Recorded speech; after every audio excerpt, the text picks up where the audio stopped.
आकाश एक बार फिर वापस लौट आया है और इस बार उसका निशाना सिर्फ ईशा नहीं बल्कि माहिका भी है। क्या सूरज आकाश के खिलाफ खड़ा होकर अपनी बेटी को वापस लाने की जंग लड़ेगा? कहानी अब बेहद भावुक और रोमांचक मोड़ पर पहुंच चुकी है।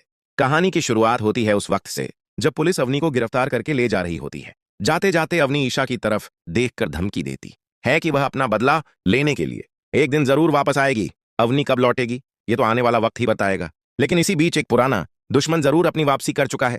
वह है आकाश। आकाश एक बार फिर इंदौर में कदम रख चुका है और उसके दिल में ईशा और सूरज के खिलाफ बदले की आग पहले से कहीं ज्यादा भड़क चुकी है। अवनी के खिलाफ जंग खत्म होने के बाद सूरज और ईशा एक दूसरे से वादा करते हैं कि अब चाहे जिंदगी में कितनी भी मुश्किलें क्यों ना आए, वे अपने रिश्ते में कभी दरार नहीं आने देंगे। लेकिन उन्हें क्या पता था कि उनकी जिंदगी में एक नई मुसीबत दस्तक देने वाली है। एक तरफ सूरज अपनी जिंदगी को दोबारा संभालने की कोशिश कर रहा है तो दूसरी तरफ आकाश चुपचाप अपना सबसे बड़ा दांव खेलने की तैयारी कर रहा है। इस बार आकाश सीधे सूरज और ईशा पर हमला नहीं करेगा, वह उनकी सबसे बड़ी कमजोरी यानी माहिका को अपना मोहरा बनाएगा। भले ही ईशा और सूरज ने माहिका को अपने बच्चे की तरह प्यार और सुरक्षा दी हो, लेकिन आकाश कानून का सहारा लेकर माहिका पर अपना दावा पेश कर देता है। एक दिन सूरज की गैर मौजूदगी में आकाश कोर्ट के कागजात लेकर उनके घर पहुंच जाता है।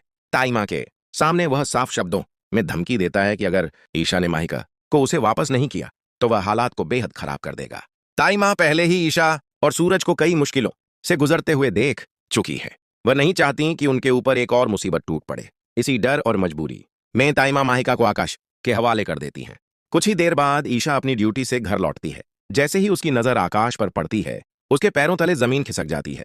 ईशा की आंखों के सामने वही इंसान खड़ा होता है जिसने उसकी जिंदगी में पहले भी तबाही मचाने की कोशिश की थी। आकाश बिना किसी लंबी बहस के माहिका को अपनी गोद में उठाता है और वहां से जाने लगता है। ईशा एक मां की तरह अपनी बेटी को रोकना चाहती है, लेकिन आकाश के पास कोर्ट के दस्तावेज मौजूद हैं।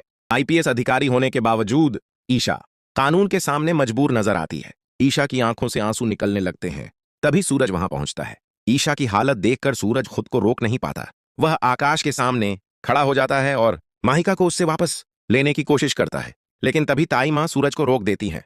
ताई मां उसके सामने एक ऐसी शर्त रखती हैं जो सूरज को अंदर तक तोड़ देती है।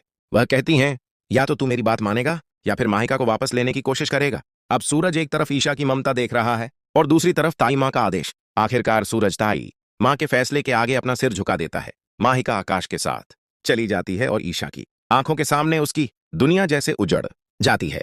लेकिन दोस्तों, क्या सूरज इतनी आसानी से हार मान लेगा?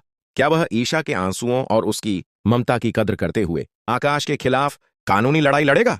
क्या सूरज माहिका को वापस लाने के लिए आकाश के सामने खड़ा होगा? और सबसे बड़ा सवाल, क्या आकाश का असली मकसद सिर्फ माहिका को अपने साथ ले जाना है या इसके पीछे कोई बहुत बड़ी साजिश छिपी हुई है? आने वाले एपिसोड में ईशा और सूरज की जिंदगी में एक नई जंग शुरू होने वाली है।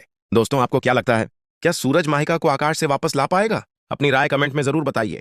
अगर आपको ईशा और सूरज की कहानी पसंद आ रही है तो वीडियो को लाइक करें, दोस्तों के साथ शेयर करें और चैनल को सब्सक्राइब करना ना भूलें।